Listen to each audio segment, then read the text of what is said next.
Dans cette vidéo, je vous donne 10 autres verbes importants. Ils font partie d'une liste de 80 qui me semble essentielle pour se sentir à l'aise au quotidien. En plus de vous présenter les 10 verbes, j'ai préparé tout un programme pour vous aider à mémoriser leur orthographe, prononciation et conjugaison. Allons-y! Voici les 10 verbes irréguliers. S'asseoir, sit. Se lever, stand. Trouver, find. Construire, build. Perdre, lose. Dire à, tell. Vendre, sell. Coller, stuck. Gagner, win.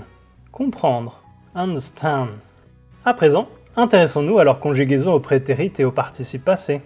S'asseoir se dit to sit, sat, sat. Se lever, to stand, stood, stood. Trouver, to find, found, found. Construire, to build, built, built. Perdre, to lose, lost, lost. Dire à, to tell, told, told. Vendre, to sell, sold, sold. Coller, to stick, stuck, stuck. Gagner, to win, won, won. Comprendre, to understand, understood, understood. Voici un tableau récapitulatif des conjugaisons. Vous remarquerez que la conjugaison du prétérit et du participe passé est la même pour tous ces 10 verbes. Mettez la vidéo en pause et prenez le temps de les recopier. Cela vous aidera à les retenir et ça vous sera utile pour compléter les exercices suivants. Enfin, intéressons-nous uniquement à la prononciation. Je vais relire les mots une fois et je vous invite à faire particulièrement attention à l'articulation et au rythme des mots. Vous concentrer sur les symboles phonétiques vous aidera beaucoup. Si vous ne les connaissez pas, je vous invite à regarder ma vidéo dessus. Sit, stand, find, build, lose, tell, sell, stick, win, understand. Attention aux points de prononciation suivants. Sit, build, win et stick ont tous la même voyelle, un i court ou relâché. Attention, il ne se prononce pas comme le i français. On fera bien attention aussi à ne pas prononcer le u dans build. Les verbes find, found, told et sold ont tous une diphtongue, c'est-à-dire un son double. En revanche, lose et lost ne se prononcent pas avec des diphtongues. Stand se prononce stand en anglais américain, et on fera attention à la prononciation de stood, qui est une voyelle courte ou relâchée.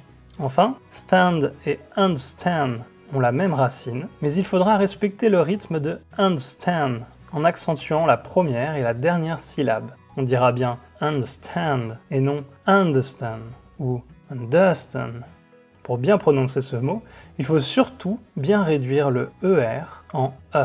On ne prononcera plus le R. Si vous trouvez ces explications utiles, prenez une seconde pour mettre un like. Merci. Pour ce premier exercice, retrouvez l'image associée à chaque verbe. Cela vous aidera à mémoriser le verbe et son concept. Mettez la vidéo en pause et prenez le temps de le faire. À présent, la correction. Le même exercice avec les 5 autres verbes. Mettez la vidéo en pause, prenez le temps de le faire. Voici la correction. Dans ce deuxième exercice, conjuguez les phrases suivantes au prétérit comme ceci.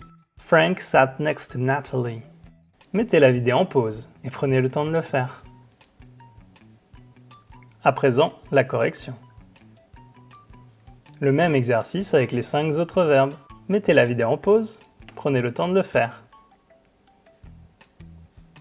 Voici la correction. Dans ce troisième exercice, on travaille aussi la traduction française et le participe passé. Retrouvez les verbes effacés comme ceci. S'asseoir. Si cela peut vous aider, le nombre de tirets indique le nombre de lettres. Mettez la vidéo en pause et prenez le temps de le faire. À présent, la correction.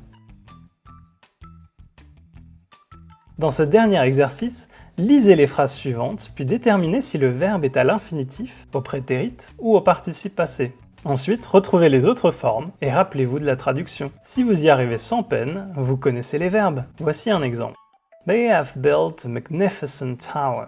Grâce à l'auxiliaire avoir, on reconnaît que built est le participe passé du verbe to build. Le prétérit est également built et le verbe signifie construire en français. À vous de jouer. Mettez la vidéo en pause et prenez le temps de faire les autres phrases. À présent, la correction. Le même exercice avec 3 autres verbes. Mettez la vidéo en pause, prenez le temps de le faire. Voici la correction. Continuez à apprendre les verbes irréguliers avec mes autres vidéos. Si vous trouvez ces exercices utiles, partagez-les avec un ami et abonnez-vous. Cela m'encourage à continuer. À bientôt!